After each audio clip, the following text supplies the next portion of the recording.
Disclaimer, I do not own any rights to any content, videos, research, music, unless it is of my own creation. Everything is for entertainment and commentary purposes.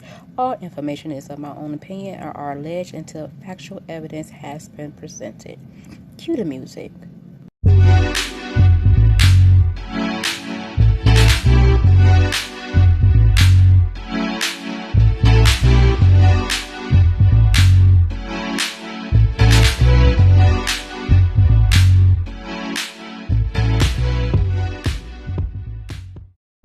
Hey everyone, I am back with another video. This is your girl from All Things CC. Here is my take, and today y'all, I got a special episode coming to ya. Yes, I am going to be doing a couple of parts, like a part 1, part 2, part 3 of this viral TikTok. I don't even know what you call it, but it's called Who the F Did I Marry? It's this lady on TikTok, and she is going, telling the story about how she met her husband and everything like that. It's 47 parts, I believe it is. So I'm not going to be doing all those parts inside of this one episode because each part is pretty much 10 minutes. So I don't want it to be 2 hour, 3 hour, 4 hour long episode. I don't want that. So I'm going to break it up into installments for you guys, so that way I can give my commentary. I will not be doing anything for the quick report on these installments. I did watch the first 2 parts and I said, nope, I got to leave this for my podcast, my YouTube channel, because what I've heard beyond me, y'all. So I said, nope, I'm going to give this to y'all, and we going to go ahead and we going to listen together to all these parts, and we going to have a good dialogue about this, because some things I can relate to her and some things I'm just like, oh my goodness. But yeah, let's go ahead and get into it.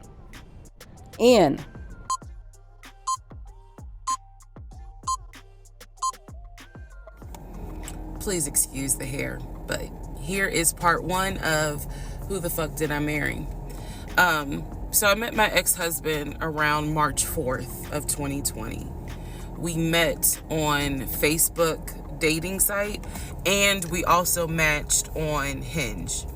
I did not realize that he was on both under 2 different names. So one was his actual name, and the other one was a variation, like a nickname that he called himself. Different pictures. So it was a running joke between us. Oh, you ain't even recognize that you had matched with me on Hinge. No, I didn't. And also that should have been a red flag. By the way, you will notice in this story, I called it the United Nations of red flags. It is so many red flags that, I mean, you would have thought I was colorblind because I ignored all of them. So anyway, back to the story. We met around March 4th. We exchanged phone numbers. He called me and we talked on the phone for the first time. In the first phone call, he told me that he had just moved to Georgia from California, from San Diego. His job had transferred him because he was being transferred in as the new regional manager for a major condiment company that is based here in Georgia. I'm not going to say the name. And so we also talked about his childhood. He told me he grew up in Philly. He's from Philly. Both of his parents were deceased. This is the first phone call. Both of his parents were deceased. His father was a Philadelphia police officer. His mom was a teacher.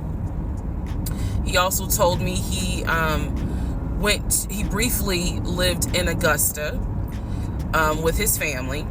He had 2 brothers and 2 sisters. He also had 2 half-brothers on his dad's side. First phone call. So I'm just giving you guys the backstory. This was the first phone call we had. So we talked about family. We talked about friends. We talked about our jobs. At the time, I was working at Georgia State Patrol. And he knew this, and he just thought that was like, wow, you know, so you work with troopers all day. Yes, I did.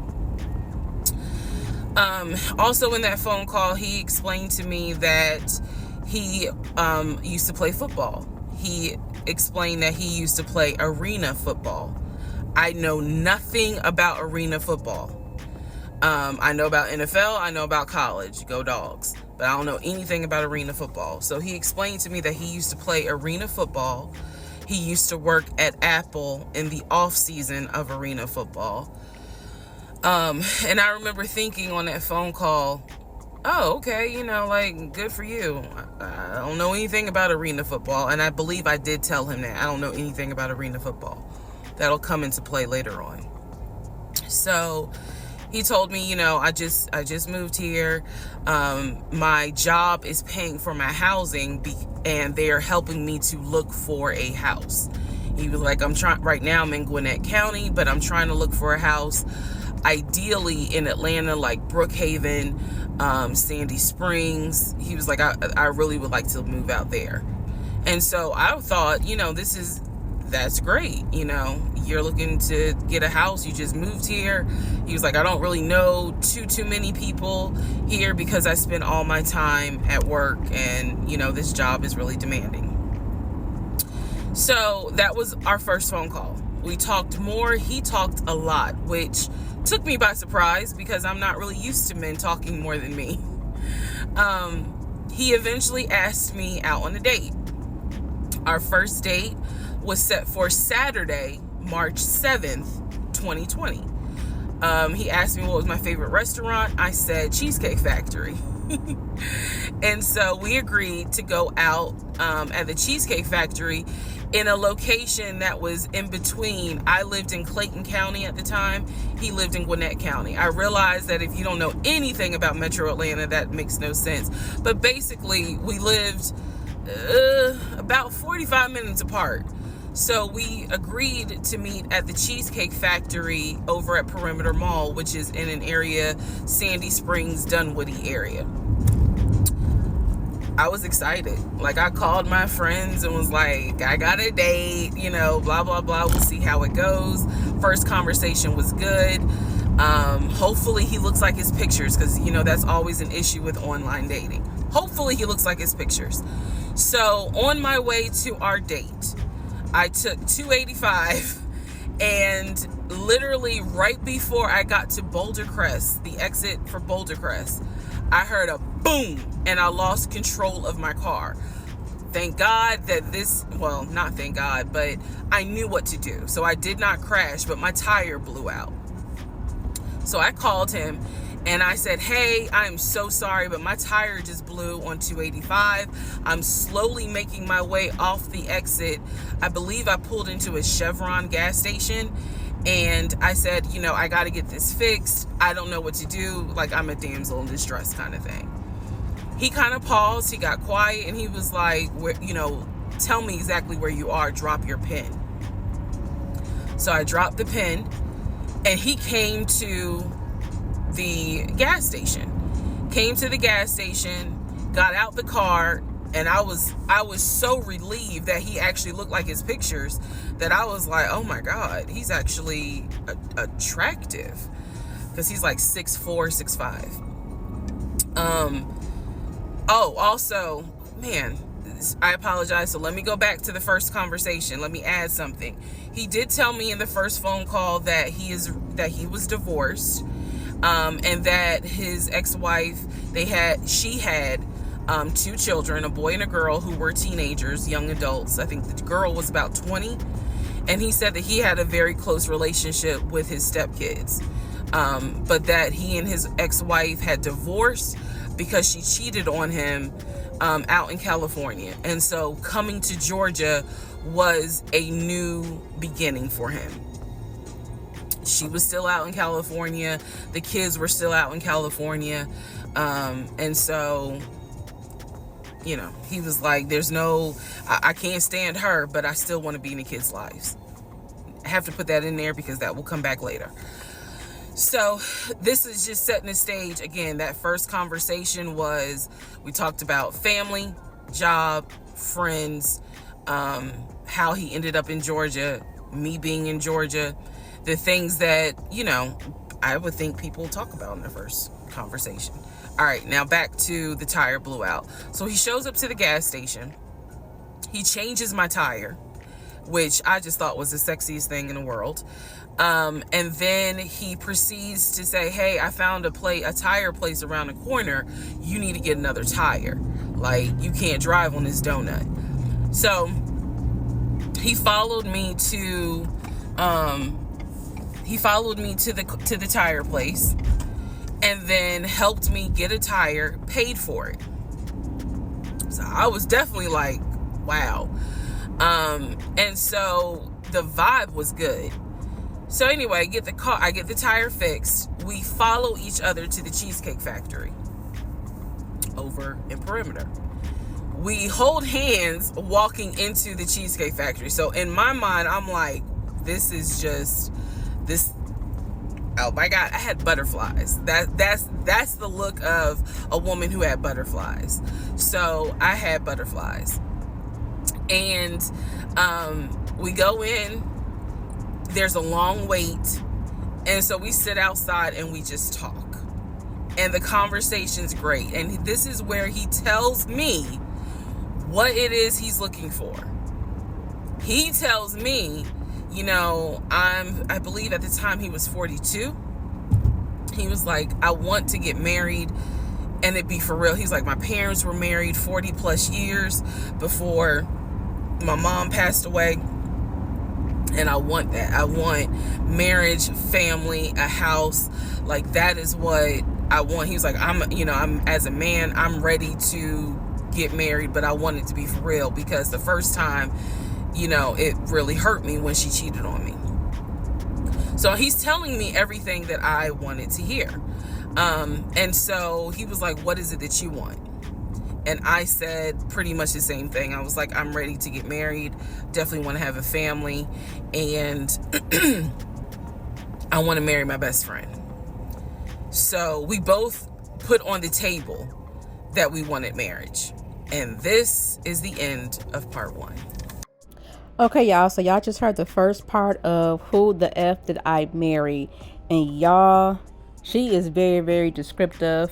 And she is detailed. Do you hear me? So let me just go through some things that I was like, yeah, boo, no, them are red flags. First of all, he on 2 different dating sites with 2 totally different names, baby. Nope, red flag.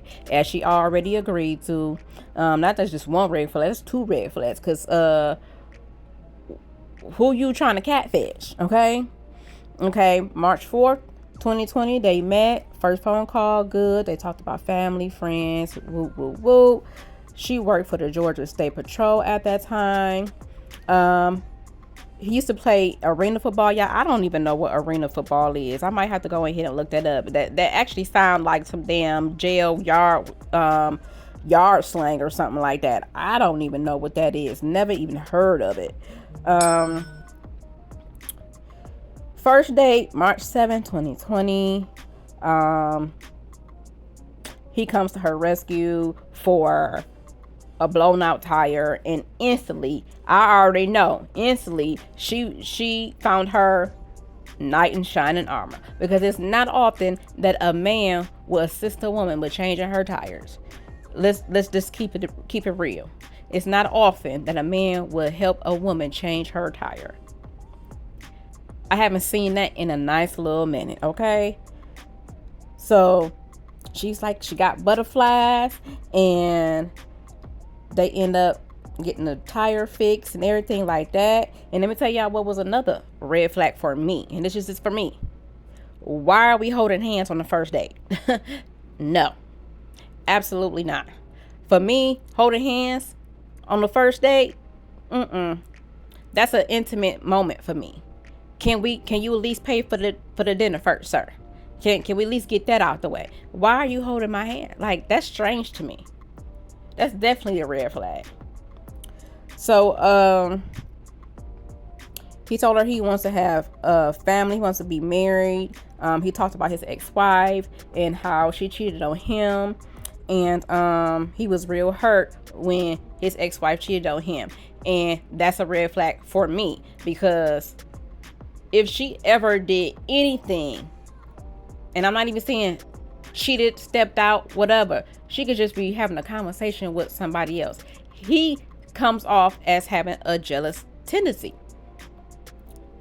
If he was that hurt and she did something to him, if they, got married and everything like that, oh, he gonna spaz out. That's a red flag for me personally, y'all. So what y'all think about part 1? I am about to go ahead and play part 2. Put y'all comments down in the comment section. All right, who the fuck did I marry? Part 2. So we both put on the table what it is that we wanted. We both had established we were dating for marriage. We were not dating just to date. We were not trying to be friends with benefits and none of that. So the dinner at Cheesecake Factory went really well. We laughed, we joked, we talked about people, which is kind of up my alley, my sense of humor. It was a good vibe. So at the end of the date, at the end of dinner, we sat in his car and he played this song for me by John Legend. I don't know the name of the song. By the time this video posts, I will put the name at the bottom. I can't remember the song. I just remember that John Legend was talking about, I think I met my wife tonight. And I thought it was a sign. So I was like, oh my God. So anyway, we ended up sitting in the car talking just about life and experiences until about midnight. So during this conversation, he again is telling me how it was, what it was like living in California, how he went out there, he went to San Diego State, he played football for San Diego State. He talked about how, life, he loved it out there, so he stayed. That's when he joined the company. And then he explained that he also did arena football, but only did it for about 2 or 3 years.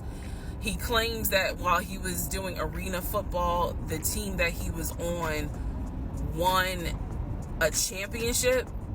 But again, keep in mind, I don't know anything about arena football. So I was like, okay, I didn't know that they had championships. And he was like, he got a little offended, like, yeah, they got championships. And, he was on that team. So he talked to me about how he worked at Apple.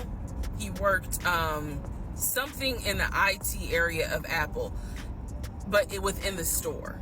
Again, it was one of those, it's like when I tell people I used to work at Amazon. I really wasn't paying much attention to it. Why?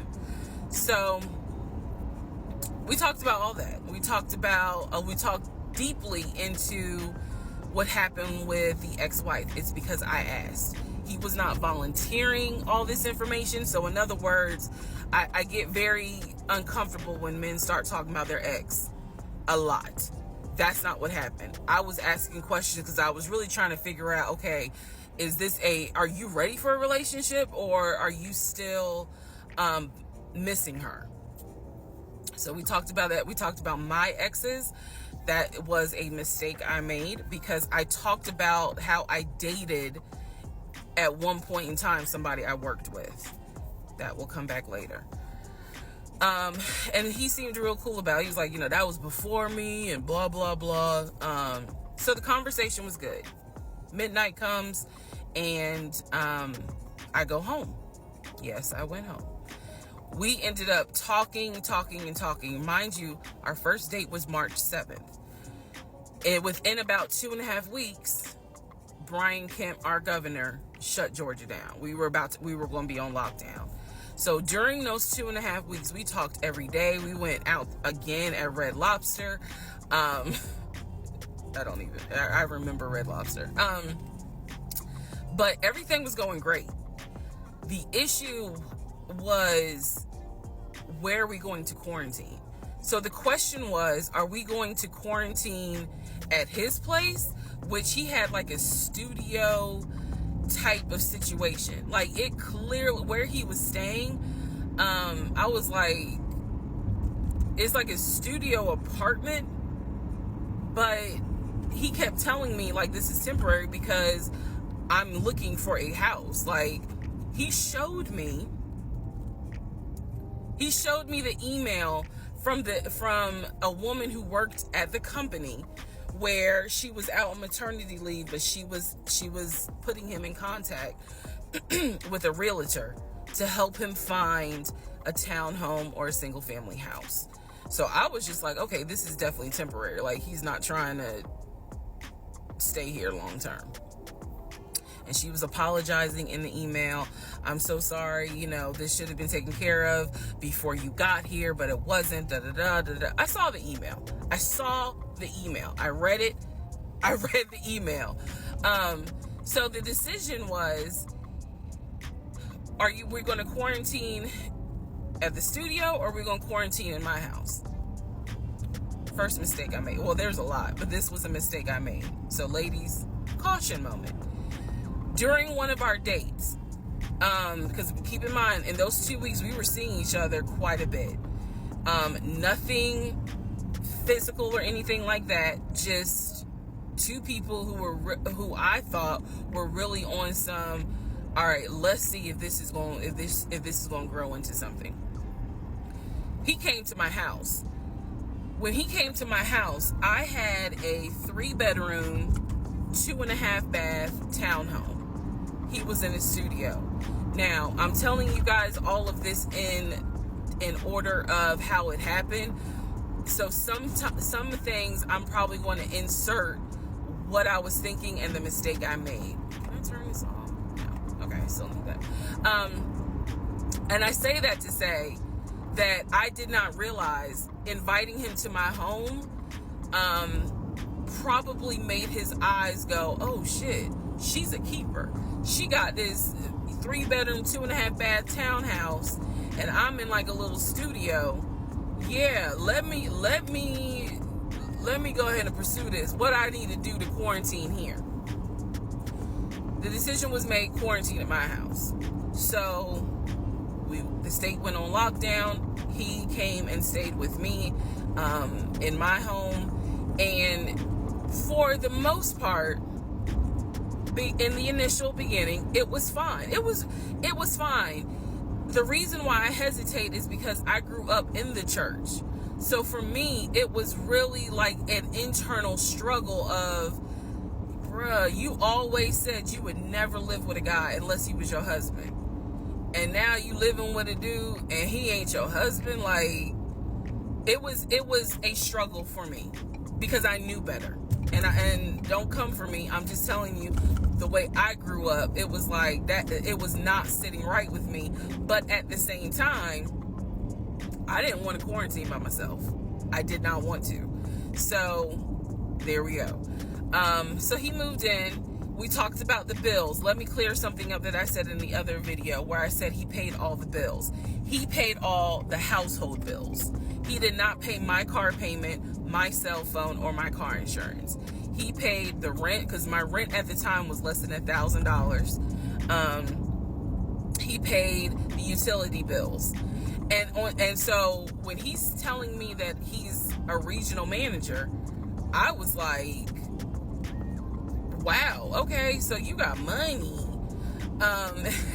And so he paid all the household bills. So my check really was just taking care of me, myself, and I. And I am not, this is where it's not going to make me look good, but it's the truth. It was intoxicating to not have to worry financially about how to pay the bills. It was a wonderful feeling. And so I kind of pushed to the side the fact that, yeah, you shacking up, because it's like, but your page, you don't have to worry right now. Like, he's taking care of all of April's bills before April even comes, because this was still March. So we're living together, and I'm cooking, I'm cleaning, he's helping to cook and clean, and then we have a conversation about house. Is he still going to buy a house just for him, or is he going to buy a house where it's for us? Because we are going to try to make this thing work, be official, get married, have a family. So the question now on the table is, what are we going to do? Because I didn't want to stay in Riverdale, Georgia. I did not want to raise a family there. I refused to have a baby in Clayton County. So the decision was made, let's start looking for a house for both of us. Remember, he was already looking for a house for him. But then he was like, you know what? We're together. I plan to marry you. let's look for a family home for the two of us.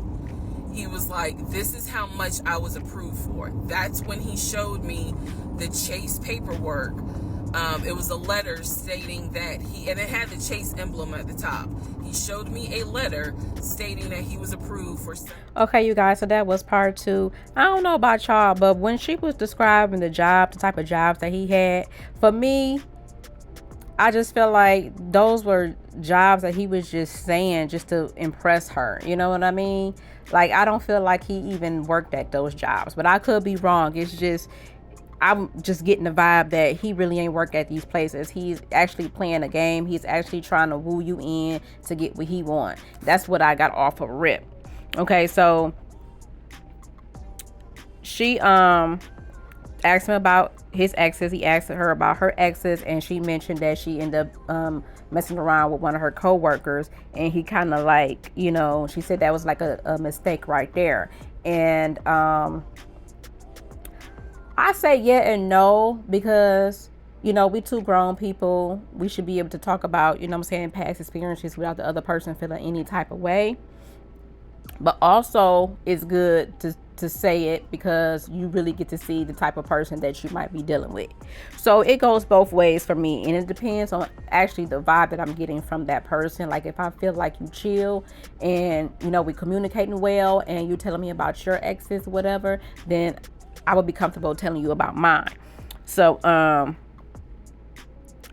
when she said that was a mistake right there on her part for saying that, then that right there was another red flag. Okay, so within 2.5 weeks, Georgia got shut down from the pandemic, because again, this was all done in 2020 when the pandemic first happened.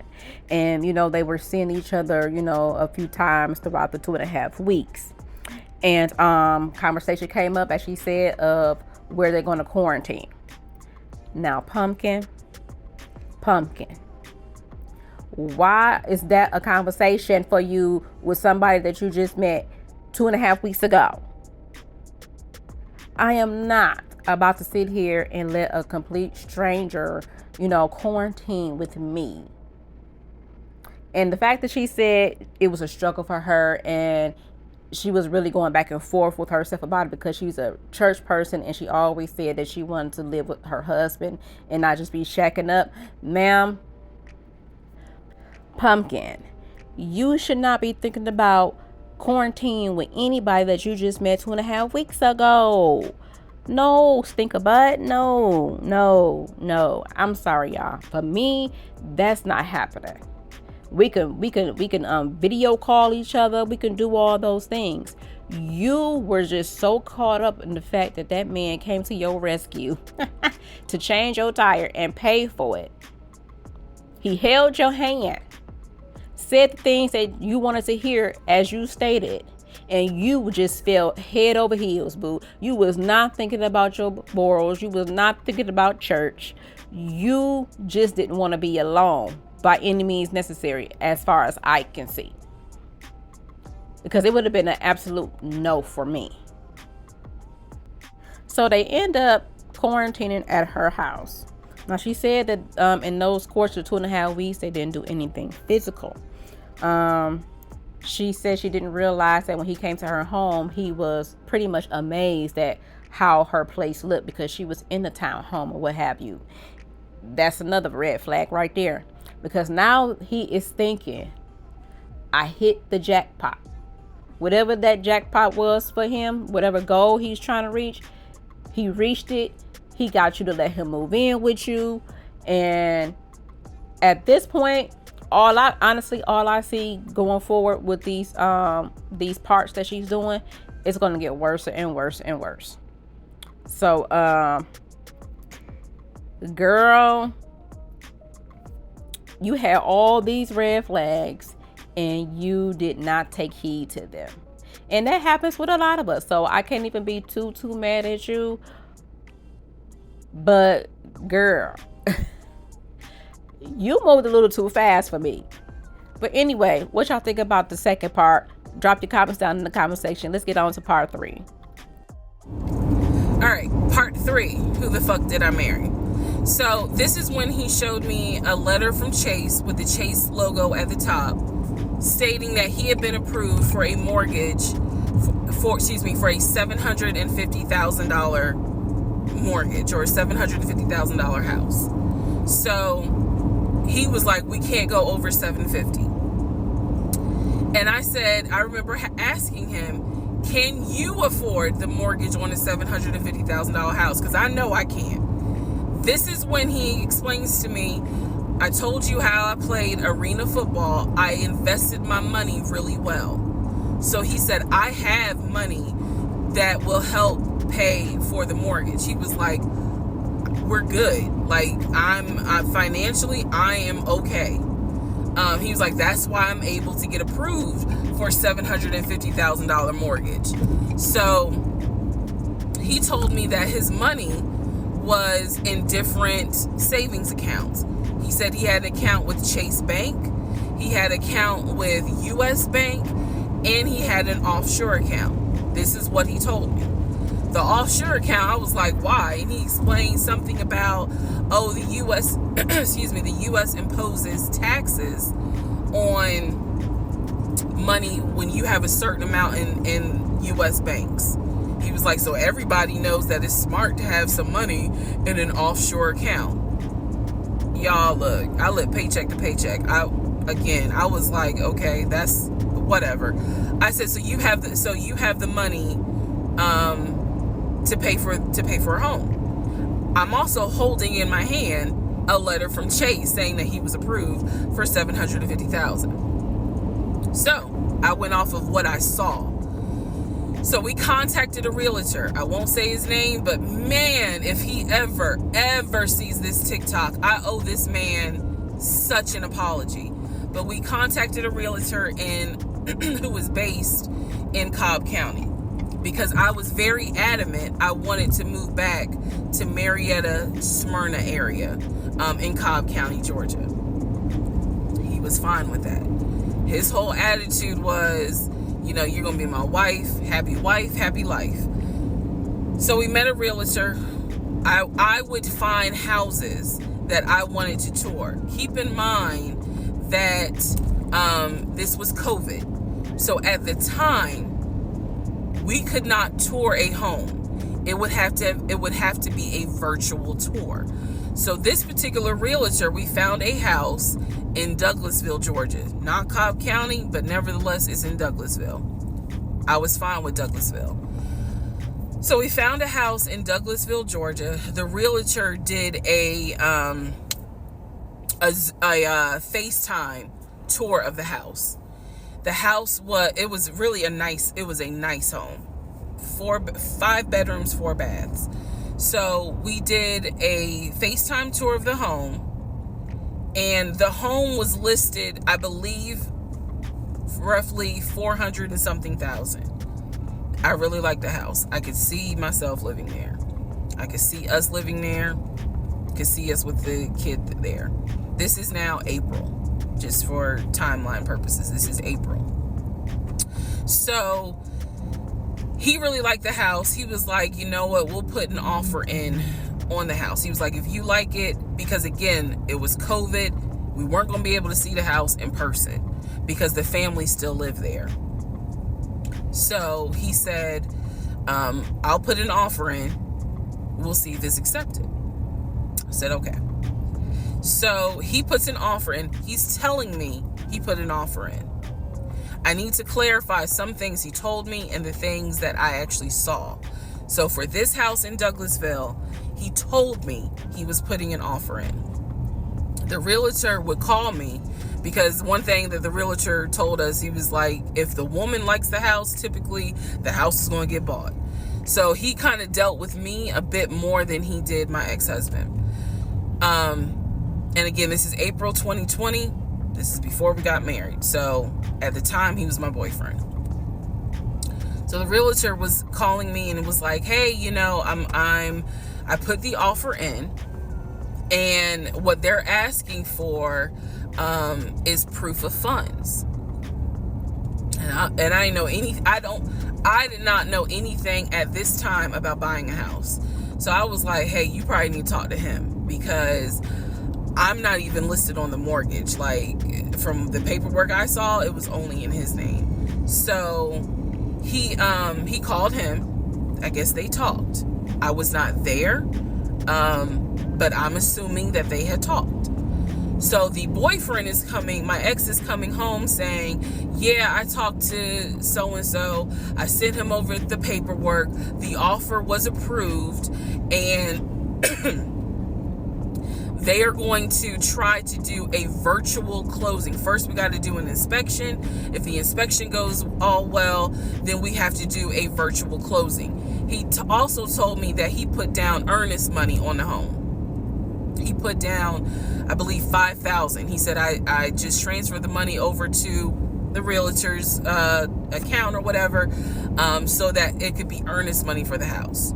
So I'm just like, okay, great. He was like, so realistically, this is April. We should be able to get in that house by June.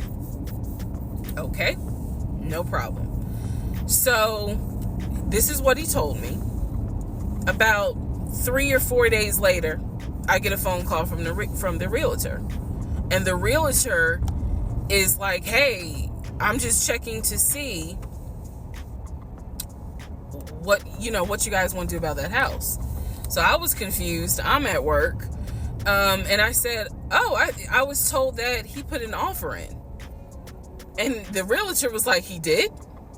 I didn't know that he put an offer in.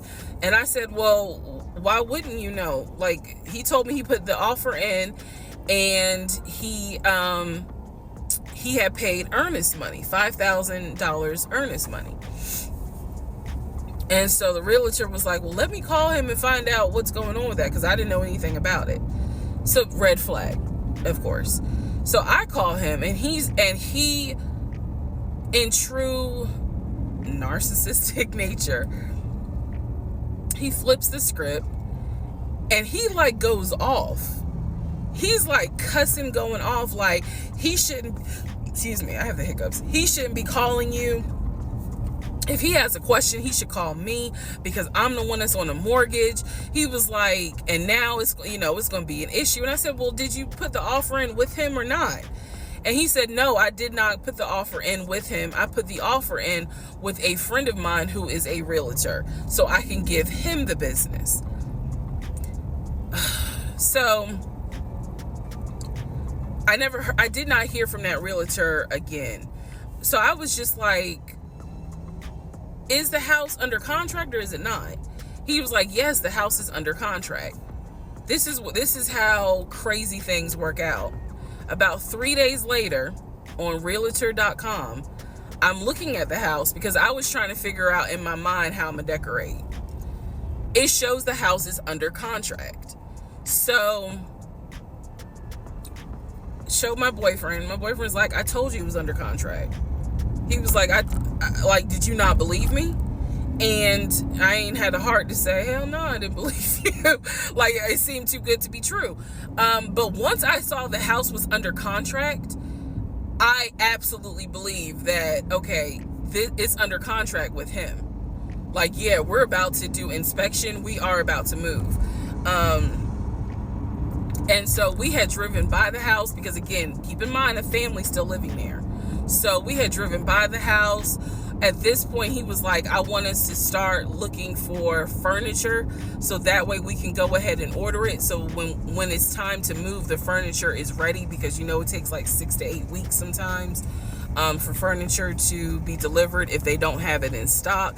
Like, he was very methodical and planning and saying, this is what we need to do. So we started going to Home Depot, Lowe's, because we had a printout of what the sellers were going to take. They were going to take the appliances.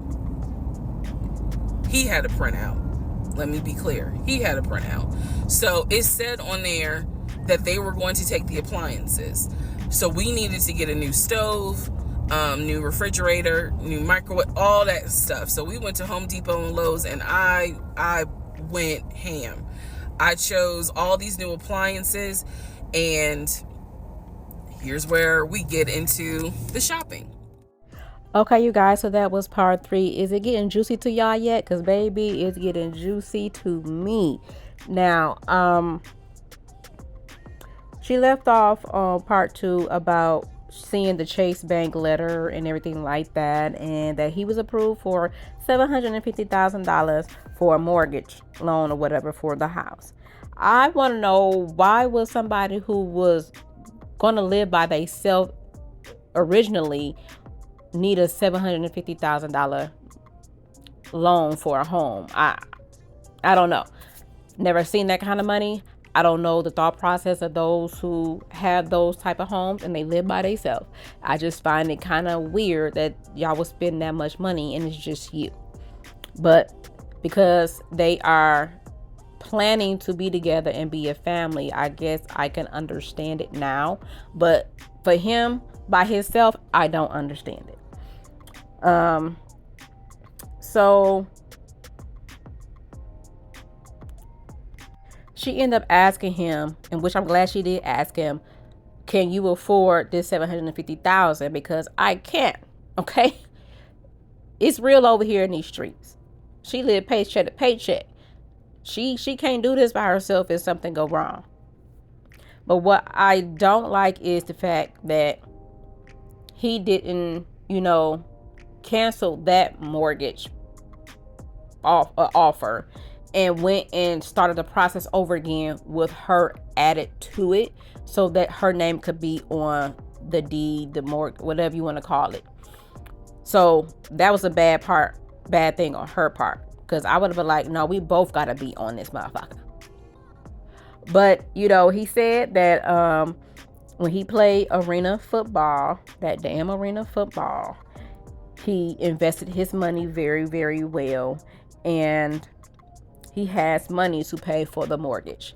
Now I'm going to stop right here because a lot of us don't know what arena football is. So I am going to insert a clip about the definition and definition of earnest payment. Arena football is a variety of 8-man indoor gridiron football. The game is played indoors on a smaller field than American or Canadian football, designed to fit in the same surface area as a standard. Okay, so you guys, when I seen the word gridiron, I don't know why it took me back to the movie, The Gridiron Gang. Okay, when the boys was in the juvenile detention, and the only way that they could, become a team is if they played on the gridiron game, they played football. Yeah. I've never heard of the NFL refer to their fields as the gridiron. So yeah, this is some different type of football here, what have you. But what I also found out, you guys, is that arena football players literally get paid by the hour. As of February 10th, 2024, the average hourly pay for arena football players in the United States is $18.76 an hour. I've never heard of any football player getting paid by the hour. Hell, at that point, he should have just went on ahead and tried out for the NFL. You know what I'm saying? Earnest payment. Earnest money or good faith deposit is a sum of money you put down to demonstrate your seriousness about buying a home. In most cases, earnest money acts as a deposit on the property you're looking to buy. You deliver the amount when signing the purchase agreement or the sales contract. Interesting. So homeboy knows his terminology. He knows how to play. He knows what to say. Okay, so we're going to get to the part where he mentioned that he had different savings accounts. One at Chase, I think she said one at PNC, and he has an offshore account. Red flag. Now, there's really nothing wrong with having an offshore account, but a lot of times people who have offshore accounts are doing something they are not supposed to be doing because they don't want the government to track them. They don't want the government to tax them. So that's an automatic, eye opener for me. And so he said that he was going to put an offer on the house. She believed him. Days later, the realtor calls and said, what are y'all going to do about this house? She's like, oh, he said he put in an offer. Realtors say, I don't even know what he's talking about. I ain't heard nothing from him. He couldn't have put in an offer with me. So at that moment, she said that she decided to go ahead and reach out to him. But of course, he got offended and started flipping the script. You know, the realtor shouldn't be talking to you. He should be talking to me, and whoop, whoop, whoop, which is kind of true because his name is the only name that's on the paperwork. The realtor should not be discussing anything with her because she really doesn't have a say-so. So he has a legitimate reason to be a little upset. But the fact is, you lied though. That's the thing. You lied. You told her that you put in an offer and it got approved and y'all supposed to be moving in June. Okay? Then you tell her, I put in an offer with my friend that's a realtor to give him the business. But sir, did y'all not agree with this realtor in the beginning when y'all was searching for one, or when she was searching for one? Was y'all not, like, how did you all of a sudden decide, oh, I'm gonna give my friend the business because he's a realtor or she's a realtor, as opposed to this realtor that I'm telling you that I'm doing business with? At that moment, y'all, I would have been like, this is not going to work. Because if you can lie to me about something so big like this, you ain't even got to fucking lie, because nigga, everything is in your name anyway. So why are you lying? Okay, y'all, let's go ahead and get into part 4. All right, part 4. So we go to Home Depot, we go to Lowe's. I'm choosing all these appliances. He's taking pictures of the SKU number. We had representatives helping us, and he basically explained to them, hey, we're buying a house. We should be closing sometime in June. Can we order this stuff now? Can I put a hold on it? Like, what can we do? Because we're not ready for delivery. I stood there as the Home Depot rep said, we can hold it in our warehouse. Like, you can buy something and we can hold it. People do it all the time, especially with COVID. So I watched him pay. I want to say it was about it was either $350 or $500. I watched him pay a deposit on a whole new set of appliances for them, and they were going to hold it until we were ready for delivery. I watched this. So I was like, okay, good deal. Like, we got the appliances. Next, let's go to Rooms to Go and Ashley Furniture and find actual furniture. So we went all around Rooms to Go. We went to Ashley Furniture. We went to American Signature. And I saw all these things that I wanted. Again, he's taking pictures of it. He was like, I can go online and order it. I didn't think anything of it because, again, I just saw that we held the appliances. So I was like, okay, that's fine. So April turns into May. May 2020 comes. This is where things start to get a little interesting. May comes, and obviously we had not done inspection. And I'm asking him all the time, what's the deal with the house? He was like, oh, because of COVID, they're trying to get someone to do the inspection. But the guy that they had, it was always something. The guy they had caught COVID, so they're going to have to get somebody else. And he's like 15 houses backed up, so it'll be a while. So at this point in May, I know I look crazy. In this point in May of 2020, I started recording audio diaries. I don't know why. It was something just made me just start recording my thoughts in an audio diary, and I still have them. And I would save them by the date, and I would just start talking about what's on my mind. So I was like, I knew there was something was nagging me, like, but I kept pushing it out of my mind. I was like, you saw, this is what I reminded myself. You saw him pay for the appliances.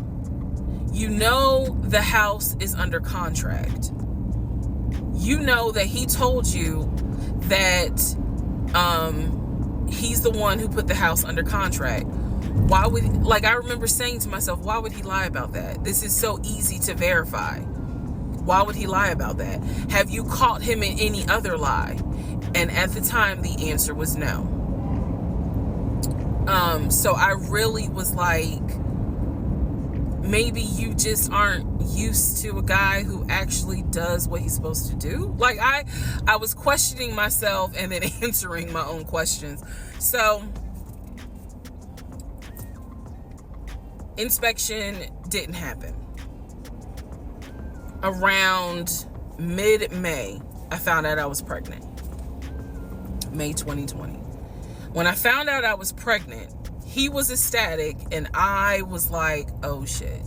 The reason why I was oh shit is because, number one, I'm plus size. Number two, because of my age, I felt like it was probably going to be a high risk pregnancy. And I wasn't married. And that nagged. I cannot tell y'all how much it nagged me. There was a lot of internal struggle in between. My family didn't even know that he had moved in at this point. I told them, that I was pregnant, went to the doctor, everything looked good. But again, because it was COVID, he couldn't go in with me into the actual room. So, doing any sort of ultrasound, doing the blood test, because my HCG levels were really high. So the doctor was like, hey, it might be twins. We don't know yet. You're still kind of early, along. They gave me a due date. The due date was January 26th of 2021. So, yeah. May, found out I was pregnant. So there was now more of a push into, we got to get a house. We got to get the fuck up out of here. I'm not having a baby in Riverdale. Okay? Nothing against Riverdale, but I ain't having a baby in Riverdale. So we need to find out what's going on with this house. And so he was on top of it. He had an answer for everything. He was like, I'm gonna call and find out what's going on, blah, blah, blah. He then magically told me about a week later, oh, they're going to do inspection on the house, like, in 2 days. So I was just like, okay, keep in mind, I'm taking his word for it. I'm taking his word for all this. So he's like, they're going to do an inspection. Once we get the inspection report back, then we will know what we are going to be responsible for. What are we getting ourselves into? So, I guess they did an inspection. He showed me an inspection report. Only thing that they said that the roof had just recently been replaced, which I remember he was very happy about. And the issues that there were for the house were minor. It was not a bad, because we did have a discussion about it. He was like, it's nothing that we can't handle. Then he said that we were set to close the end of May. We were set to close the end of May. He told me it was going to be a virtual closing. You're probably like, what the hell is a virtual closing? Because again, he's saying because of COVID, people are not closing in the office. They're doing a virtual closing where you would need to electronically sign the paperwork. This is what he's telling me. And so he was like, we're set to close like just before Memorial Day. And so for some reason, again, there's still that nagging part. For some reason, I didn't start packing. Anyone that knows me will tell you I hate moving. I've done it enough in my life. I hate moving. But I did not start packing up that house at all. I was just like, I'm pregnant. My body was changing so fast that it was like I can barely keep my eyes open half the day. And so, no, I didn't start packing. And I remember I did record, again, I was recording audio diaries just about every day. When something didn't sit right, I would verbally record it in the audio diary because I was like, I don't know what it is, but there's something. That was the theme of our relationship. I don't know what it is, but I know there's something. And so I remember talking to myself in my little prayer closet, because that's where I would do my recordings. And I remember thinking, what if we don't get this house? Like, what if he's lying? But again, there goes that thought process of, why would he lie about this? Like, who makes up that they're buying a house when in fact they're not? And then he's showing you all this paperwork. Like, come on, you can't be that jaded that you don't even believe what's in front of you. All right? So now we're going to go into part 5. Okay, y'all. So that was part 4. So they went furniture shopping, house shopping and everything, because he said that they were approved and they was going to get ready to move by mid-May or end of May, what have you, right before June. Okay. Went to Home Depot. He put a deposit down on the appliances to hold it until they was actually ready to deliver it. How many of y'all believe that man went back and got that deposit? How many of y'all believe he went back and got that deposit? So they did all that.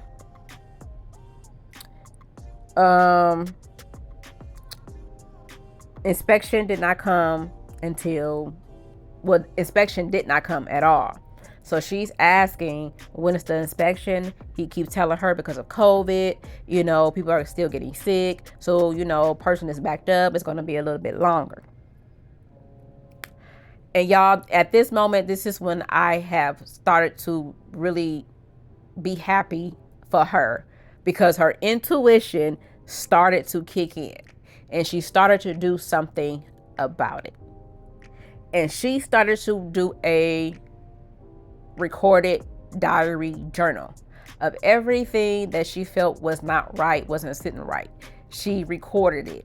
And, and I'm glad that she started doing that, because now you're getting in too deep with this and you need some type of audio trail, paper trail to make sure that you are not in no fuck shit. You're starting to realize this is not working. This is not adding up. And then you realize, damn, is he lying? Why would he lie about buying a house when he really not? Why lie? That's what I meant. That's what I said in my last commentary. Why lie? If you was supposed to be buying a house for yourself anyway, why lie? That's the biggest thing. Why lie? But in the midst of all this, she done got pregnant. Pumpkin done got pregnant, y'all. And now that just took it to a whole nother level. This is now serious. Like, dude, you need to go ahead and handle this. And he's out here pretending like he handling shit. And she is just in the dark. And she is just believing whatever he said. And the fact that she keeps saying, I've seen the paperwork. Pumpkin. Anybody can manipulate documents in this day and time.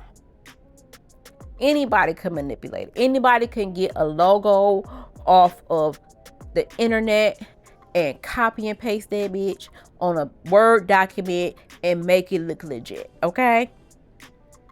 That means nothing just because you've seen the actual document. Now, what you could have done was actually went on the website and actually got the numbers to Chase Bank or wherever, and actually called the places just to get a verification that, you know what I'm saying, this indeed is the actual number and this is the actual address of this company, of this bank, you know, shit like that. At least that's what I would do for myself, because I need to know that this shit is legit. You know, I'm not about to be just believing what you're saying, and in the back of my mind, a part of me think that you're lying. So now I have to do some research to make myself feel comfortable and to start putting the pieces together. But anywho, this is her way of doing it. She's doing her little diary. Thank God she started doing that, because at this point, it is about to get real. I'm only going to do one more part. That's part 5. And do my final commentary. And then I'll do the second installment tomorrow. So let's go ahead and get into part 5. Okay, part 5. Who the fuck did I marry? So, I'm questioning all this stuff in my head out loud on my audio diaries. And then once again, I'm like, but look at what he's giving you. Like, he's paying, it wasn't a question about money. It was just a question of, are we really about to move into this house? And keep in mind, he's paying all the household bills. He still is. So we were supposed to close before Memorial Day. We didn't. There was an excuse. There was always an excuse with him. Always an excuse. And I didn't know enough about the process to question stuff, because I really wasn't involved the way I should have been. And it was giving me a lot of anxiety. So I'm pregnant with a lot of anxiety. And if I'm gonna be 100% honest with y'all, I was not expecting that I was probably going to have a healthy pregnancy, because I was stressed. And what I was stressed about is I didn't know what was going on, because I wasn't really involved the way that a normal relationship would be involved. Just being honest. So we did not close. We move now into June. This is now going into June. Around June 5th, I looked at the house again on Realtor.com. I don't know what made me do it, other than, and I don't mean to sound super spiritual. I know that people are like, you know, you may or may not believe in God, but I'm telling you, I believe with all my heart. Probably the Holy Spirit was like, look at that house on Realtor.com. So I looked at the house on Realtor.com. This was around June 5th. It showed that the house was off the market. And I remember being like, okay, wait, what does that mean? What does that mean? Because ex-husband is telling me we're about to close on the house. We're about to close. It's our house. We got furniture, da-da-da, da-da-da, da-da-da. He's also telling me that he's been in contact with the realtor, his friend, who was telling him, you know, this is what was happening next. Here's what's going on. So the guy that we initially worked with apparently is completely out of the picture. But again, I was not heavily involved. So I'm just like, let me look at the house. I see it's off market. What the fuck does off market mean? Like, now I'm really freaking out. So it shows the name of the real estate agent for the seller. I don't remember her name. I called her and I said, you know, I said, my husband and I, even though I wasn't married, my husband and I were looking at this house at 123 Main Street. And we really wanted to tour it, but now I'm showing it's off market. Is it not available? Or, you know, I pulled that card. And she was like, oh, no, ma'am. The home closed yesterday. It closed June 4th. Again, there are certain dates I just remember. And I said, oh, it closed June 4th? I was like, really? And she said, yes, ma'am. She was like, my sellers sold the house. And I was like, oh, man, okay. Well, I said, my husband and I really wanted, we love the pictures of it. And we're getting ready to start a family. So I would have loved to have been able to, have the opportunity to see it. I asked her something. I don't remember the specific question I asked her. And I know why I asked the question, because I was anticipating that my boyfriend at the time was going to have some sort of excuse. So I asked her something about the buyers. And I remember, and somehow, again, forgive me, I don't remember the question I asked her. But the answer was that it was an older white couple. So I get off the phone with her.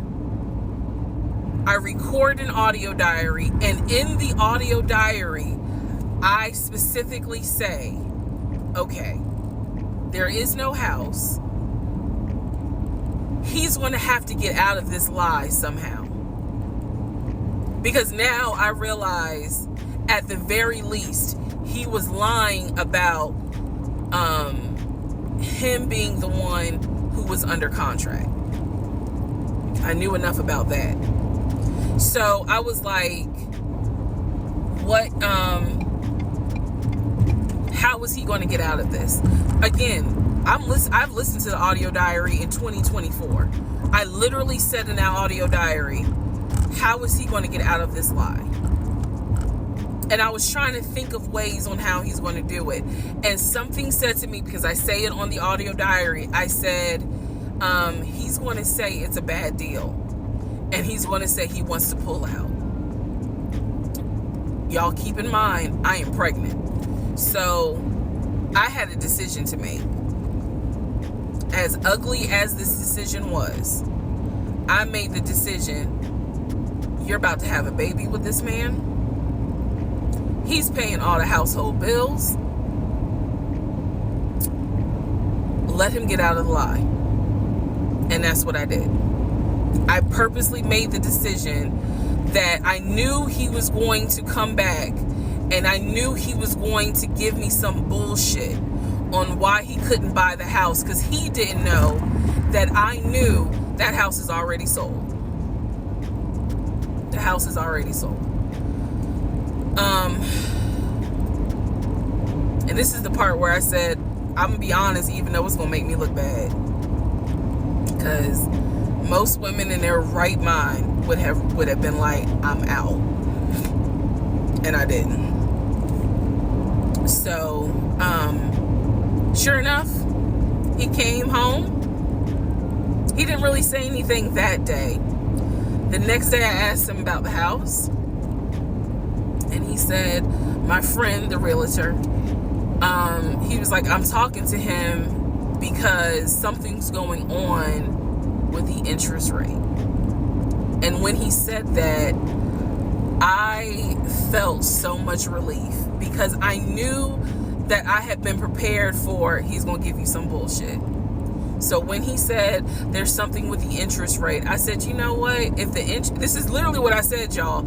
If the interest rate isn't good, then we shouldn't move there. We should probably let this house go.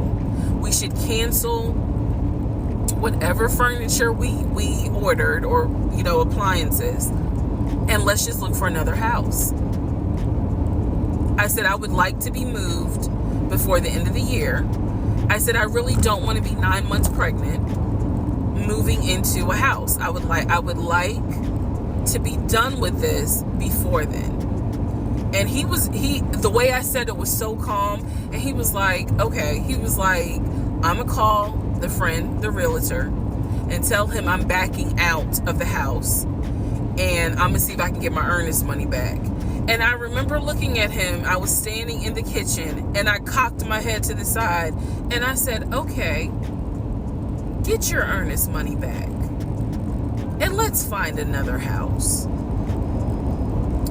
And so that's how that first house fell through. So,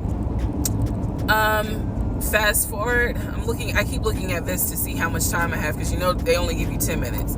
So this is part 5, part 6 is coming up, but Subsequently, what ends up happening the next week, which is mid-June, I was at work.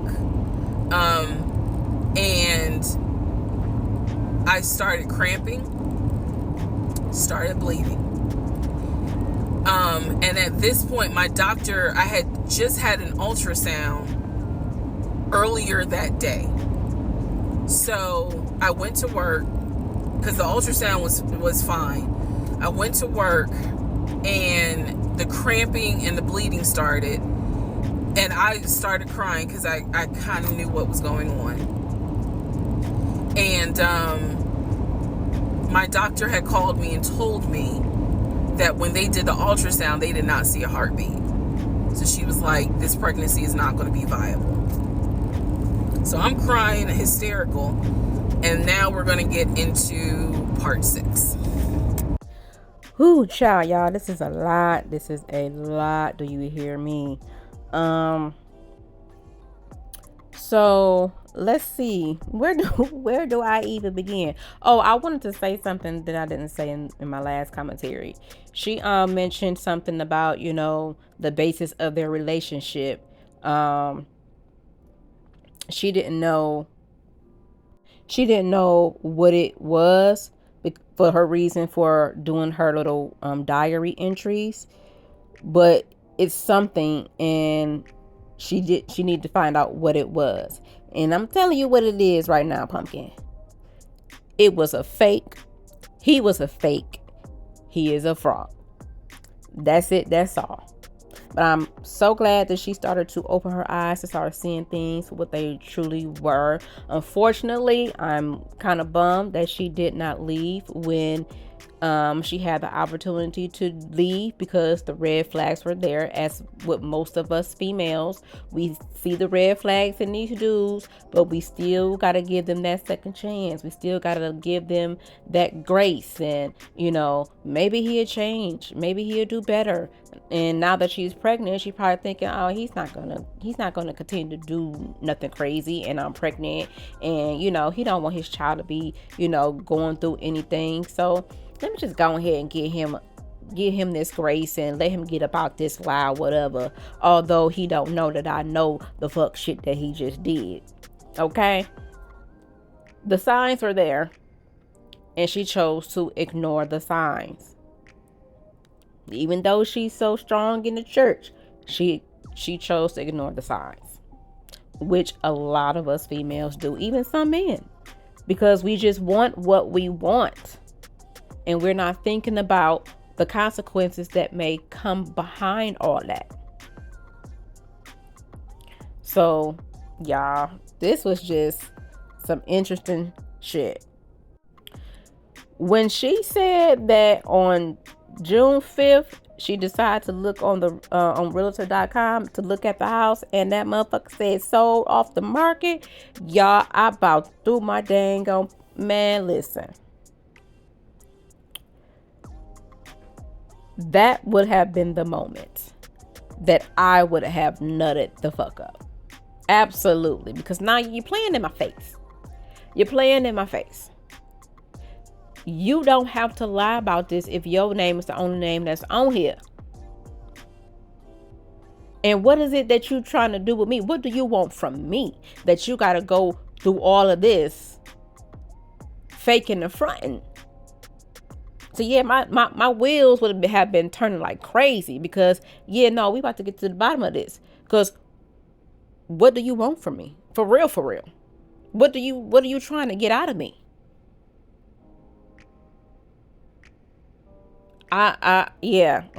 She better than me. She is better than me.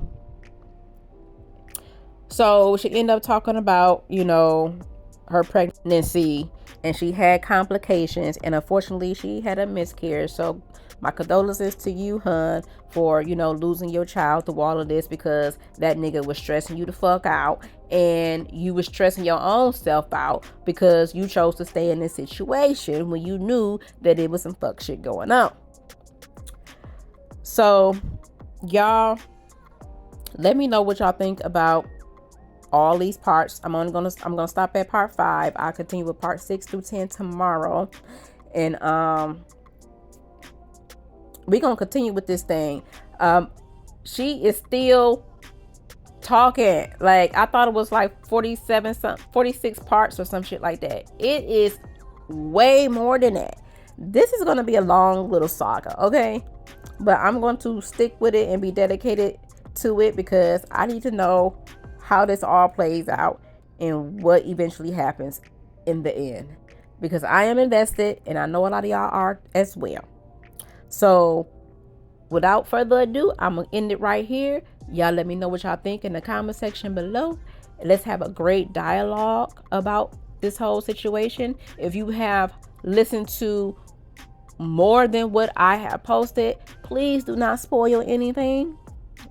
And y'all, that's it. I will chat it up with you guys on the next episode. Later.